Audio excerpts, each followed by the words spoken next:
دیتے ہیں سجدے کی دعائیں۔ آپ کو پتا ہے کہ ایک صحابی نے آپ صلی اللہ علیہ وسلم سے فرمایا کہ جس طرح ہم دنیا میں آپ کے ساتھ ہیں تو ہم چاہتے ہیں کہ آخرت میں بھی آپ کا ساتھ ہو، تو اللہ کے رسول صلی اللہ علیہ وسلم نے فرمایا کہ سجدے کی کثرت سے میری مدد کرو۔ تو 5 فرض نمازوں کے علاوہ بھی ہم نوافل نماز بھی پڑھیں گے تو سجدے کی کثرت ہو جائے گی، اور انشاءاللہ آپ صلی اللہ علیہ وسلم کا قرب نصیب ہوگا اور اللہ کے قریب ہوتا چلا جاتا ہے نا۔ فرض نماز کے علاوہ نوافل سے بھی بندہ اللہ کے قریب ہوتا ہے۔ تو ہم سجدے کی دعائیں دیکھتے ہیں۔ سجدے کی دعا نمبر 1، سیدنا حذیفہ رضی اللہ عنہ فرماتے ہیں کہ میں نے ایک رات نبی صلی اللہ علیہ وسلم کے ساتھ نماز پڑھی۔ آپ صلی اللہ علیہ وسلم نے سجدہ کیا اور پڑھا، سبحان ربی الاعلیٰ، پاک ہے میرا رب جو سب سے بلند ہے۔ آپ کا سجدہ بھی آپ صلی اللہ علیہ وسلم کے قیام کے برابر لمبا تھا۔ سبحان اللہ، اللہ اکبر۔ سجدے کی دعا نمبر 2، سبحان ربی، یہ تو پہلی دعا تھی نا۔ سیدنا حذیفہ رضی اللہ عنہ فرماتے کہ میں نے ایک رات نبی صلی اللہ علیہ وسلم کے ساتھ نماز پڑھی، یہ تو ہو گئی۔ سجدے کی دعا نمبر 2، سجدے کی دعا نمبر 2 سیدنا عقبہ بن عامر رضی اللہ عنہ سے روایت ہے کہ رسول اللہ صلی اللہ علیہ وسلم جب رکوع کرتے تو 3 بار کہتے، پاک ہے میرا رب عظمت والا اور اس کی تعریف ہے، اور جب سجدہ کرتے تو 3 بار کہتے، سبحان رب الاعلیٰ و بحمدی۔ تو یہ رکوع اور سجدے دونوں میں آپ 3 بار پڑھ سکتے ہیں۔ میرا رب بلند و برتر رب پاک ہے، اسی کی تعریف ہے۔ سجدے کی دعا نمبر 3، سیدنا عائشہ رضی اللہ عنہ سے روایت ہے کہ ایک رات میں نے رسول اللہ صلی اللہ علیہ وسلم کو اپنے سونے کی جگہ نہ پایا تو میں آپ صلی اللہ علیہ وسلم کو تلاش کرنے لگ گئی۔ مجھے یہ خیال ہوا کہ آپ صلی اللہ علیہ وسلم کسی لونڈی کے پاس تشریف لے گئے ہوں گے کہ میرا ہاتھ آپ صلی اللہ علیہ وسلم کو لگا تو آپ صلی اللہ علیہ وسلم اس وقت سجدے میں تھے اور فرما رہے تھے، اللہم اغفر لی ما اسررت وما اعلنت، اے اللہ میرے وہ سارے گناہ معاف کر دے جو میں نے چھپ کر کیے اور میں نے اعلانیہ کیے۔ سجدے کی دعا نمبر 4 انشاءاللہ، سیدنا عائشہ رضی اللہ عنہ سے روایت ہے کہ رسول اللہ صلی اللہ علیہ وسلم اپنے رکوع اور سجود میں فرماتے، سبوح قدوس رب الملائکۃ والروح، فرشتوں اور روح و جبریل کا رب نہایت پاک انتہائی مقدس ہے۔ تو اس دعا سے ہمیں پتہ چلتا ہے کہ رکوع اور سجود دونوں میں یہ ہم دعا کر سکتے ہیں۔ سجدے کی دعا نمبر 5، ابن جریج سے روایت ہے کہ وہ کہتے ہیں کہ میں نے عطا سے کہا کہ آپ صلی اللہ علیہ وسلم رکوع میں کیا کہتے ہیں، تو انہوں نے کہا سبحانک و بحمدک لا الہ الا انت۔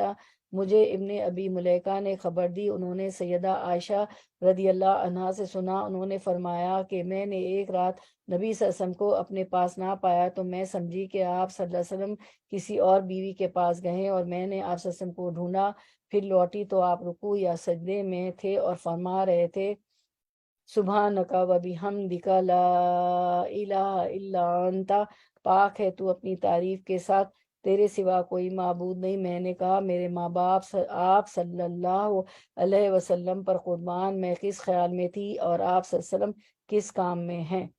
سجدے کی دعا نمبر 6، سیدنا عائشہ رضی اللہ عنہ سیدنا عائشہ رضی اللہ عنہ نے فرمایا کہ نبی کریم صلی اللہ علیہ وسلم اپنے رکوع اور سجود میں پڑھا کرتے تھے، سبحانک اللہم ربنا و بحمدک اللہم اغفر لی، پاک ہے تو اے اللہ، اے ہمارے رب، اور تیری تعریف ہے اے اللہ مجھے بخش دے۔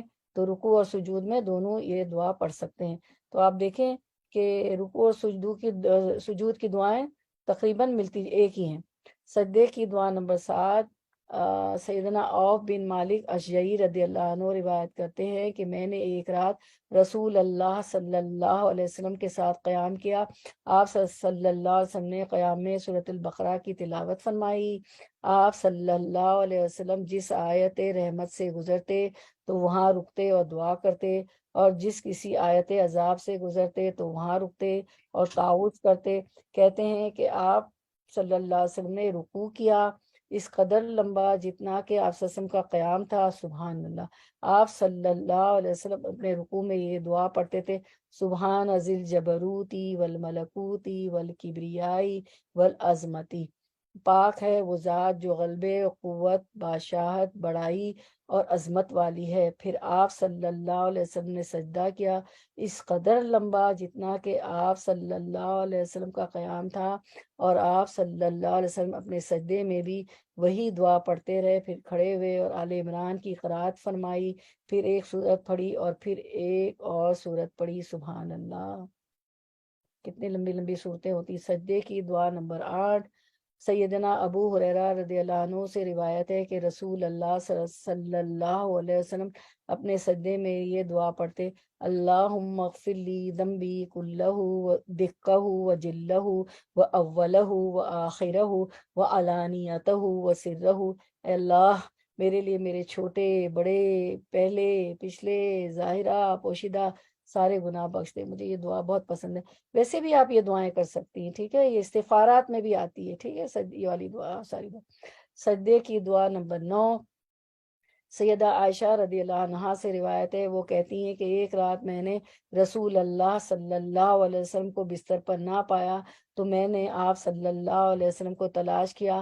آپ اپنی نماز گاہ میں تھے اور میرا ہاتھ آپ صلی اللہ علیہ وسلم کے تلوے پر جا پڑا، اس حال میں کہ آپ صلی اللہ علیہ وسلم کے پاؤں گڑے ہوئے تھے، اور آپ صلی اللہ علیہ وسلم فرما رہے تھے: اللہم انی اعوذ برداک من سخطک و بمعافاتک من عقوبتک و اعوذ بک منک لا احصی ثناء علیک انت کما اثنیت علی نفسک۔ اے اللہ، بے شک میں تیری ناراضگی سے تیری رضامندی کی پناہ میں آتا ہوں، اور تیری پکڑ سے تیری معافی کی پناہ میں آتا ہوں، اور میں تجھ سے ڈر کر تیری ہی پناہ میں آتا ہوں۔ میں پوری طرح تیری تعریف کرنے کی طاقت نہیں رکھتا، تو ویسا ہی ہے جیسے کہ تو نے خود اپنی ثنا بیان کی ہے۔ سجدے کی دعا نمبر 10، سیدنا علی بن ابی طالب رضی اللہ عنہ بیان کرتے ہیں کہ رسول اللہ صلی اللہ علیہ وسلم جب نماز کے لیے کھڑے ہوتے تو اللہ اکبر کہتے، اور جب سجدہ کرتے تو یوں کہتے: اللہم لکا سجدت و بکا آمنت و لکا اسلمت سجد وجہی للذی خلقہ وصورہ فاحسن صورتہ وشق سمعہ وبصرہ وتبارک اللہ احسن الخالقین۔ اے اللہ، میں نے تیرے لیے ہی سجدہ کیا، میں تجھی پر ایمان لایا، میں تیرا فرما بردار ہوں۔ میرا چہرہ اس ذات کے لیے سجدہ ریز ہوا جس نے اسے پیدا کیا اور اس کی صورت بنائی، پھر اسے بہترین صورت بخشی اور اس کے کان اور آنکھیں بنائی، اور بہت بابرکت ہے اللہ جو پیدا کرنے والوں میں سب سے اچھا ہے۔ اس کو آپ جب تلاوت قرآن کی تلاوت کرتے ہوئے سجدہ آتا ہے نا، تو یہ سجدہ تلاوت بھی ہے، اس میں بھی پڑھ سکتی ہیں۔ سجدے کی دعا نمبر 11، سیدنا علی بن ابو طالب رضی اللہ عنہ سے روایت ہے کہ جب آپ صلی اللہ علیہ وسلم سجدہ کرتے تو یہ فرماتے: اللہم لکا سجدت و بکا آمنت و لکا اسلمت سجد وجہی للذی خلقہ وصورہ وشق سمعہ وبصرہ تبارک اللہ احسن الخالقین۔ اے اللہ، میں نے تیرے لیے ہی سجدہ کیا، میں تجھی پر ایمان لایا، میں تیرا فرما بردار ہوں۔ میرا چہرہ اس ذات کے لیے سجدہ ریز ہوا جس نے اسے پیدا کیا اور اس کی صورت بنائی، اس کے کان اور آنکھیں بنائی۔ بہت بابرکت ہے اللہ جو پیدا کرنے والوں میں سب سے اچھا ہے۔ اور اس کو بھی آپ سجدہ تلاوت میں پڑھ سکتی ہیں۔ سجدے کی دعا نمبر 12، سیدنا ابن عباس رضی اللہ عنہ فرماتے ہیں کہ میں نے سجدے کی دعا نمبر 12، سیدنا ابن عباس رضی اللہ عنہ فرماتے ہیں کہ میں نے اپنی خالہ میمونہ رضی اللہ عنہ کے گھر میں ایک رات گزاری، تو میں رسول اللہ صلی اللہ علیہ وسلم کی کیفیت کو دیکھنے کے لیے جاگتا رہا۔ کہتے ہیں کہ آپ کھڑے صلی اللہ علیہ وسلم کھڑے ہوئے اور پیشاب کیا، پھر آپ صلی اللہ علیہ وسلم نے اپنے چہرے اور ہاتھوں کو دھویا، پھر آپ صلی اللہ علیہ وسلم سو گئے، پھر آپ صلی اللہ علیہ وسلم کھڑے ہو کر مشکیزے کی طرف گئے اور آپ نے اس کا منہ کھولا اور اس کا پانی ایک بڑے پیالے میں ڈالا، پھر اس سے اپنے ہاتھ پر پانی بہایا، پھر آپ نے وضو فرمایا اور بہت اچھے طریقے سے وضو فرمایا۔ دو وضوؤں کے درمیان یعنی ایک یا تین کی بجائے دو مرتبہ دھویا۔ پھر آپ صلی اللہ علیہ وسلم کھڑے ہو کر نماز پڑھنے لگے تو میں بھی آیا اور آپ صلی اللہ علیہ وسلم کے بائیں پہلو کی طرف کھڑا ہو گیا۔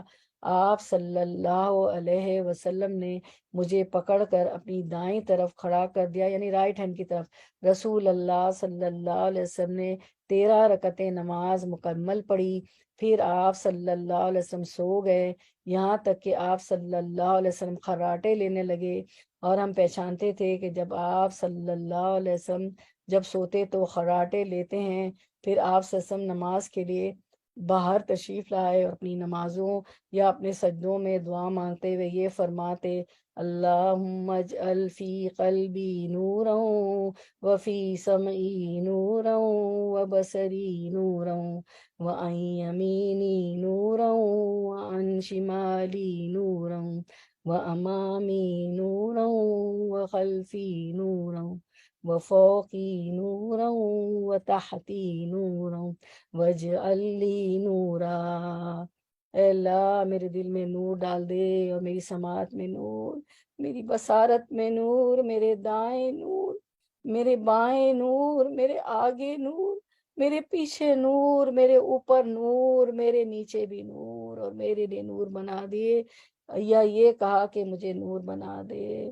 اللہ ہمیں نور عطا فرمائیے گا الہی، جتنے نور اس میں مانگے ہیں، کیونکہ نور تو ہمیں چاہیے ہوگا، پلسرات پار کرنے کے لیے بھی نور چاہیے ہوگا۔ تو اگر آپ دیکھ لیں کہ ہمارے نماز کا ہر رکن اچھا ہو، قعدہ، رکوع، سجدے، ساری دعائیں ہمیں آتی ہو۔ سجدے کی دعائیں تو آپ نے دیکھی کہ 12 ہیں، اور ہر ایک میں کتنی اچھی دعائیں ہیں کہ جو ہم اپنی زبان میں مانگ بھی نہیں سکتے، اور سجدہ تو اللہ سے قریب کرنے کا ذریعہ ہے۔ اور شروع میں جیسے کہ میں نے آپ کے بتایا کہ کسی صحابی کے پوچھنے پہ کہ جس طرح دنیا میں ہم آپ کی قریب ہے، آپ کی معیت ہمیں، آپ کا ساتھ نصیب ہے، تو ہم چاہتے ہیں کہ جنت میں بھی ساتھ ہو۔ تو اللہ کے رسول صلی اللہ علیہ وسلم نے فرمایا کہ سجدے کی کثرت سے میری مدد کرو۔ تو ضروری نہیں ہے ٹینشن نہ لیں، اور جو ہے آرام سے یاد کریں۔ کافی تو اس میں یاد ہیں، جو نہیں یاد ہیں وہ ایک ایک کر کے یاد کر لیں، ٹائم لے اس کے لیے، پکا پکا یاد کریں انشاءاللہ۔ اور اللہ تعالیٰ ہمیں جو ہے آپ صلی اللہ علیہ وسلم کی قربت نصیب فرمائے جنت میں بھی، اور اللہ تعالیٰ کا دیدار جب چاہیں، ایسا اعلیٰ درجے کا جنتی بنا دے کہ ہم جب چاہیں اللہ تعالیٰ کا دیدار کر لیں۔ آمین یا رب العالمین۔ تو اسی پہ ہم کنکلوڈ کرتے ہیں۔ اللہ ہمارے سجدے اچھے ہوں، ہمارے رکوع قعدے سب اچھے ہوں۔ سبحان ربک رب العزت عما یصفون وسلام علی المرسلین والحمد للہ رب العالمین۔ ربنا تقبل منا انك انت السميع العليم وتب علينا انك انت التواب الرحيم وآخر دعوانا ان الحمد لله رب العالمين سبحانك اللهم وبحمدك نشهد ان لا اله الا انت نستغفرك ونتوب اليك۔ السلام علیکم ورحمۃ اللہ وبرکاتہ۔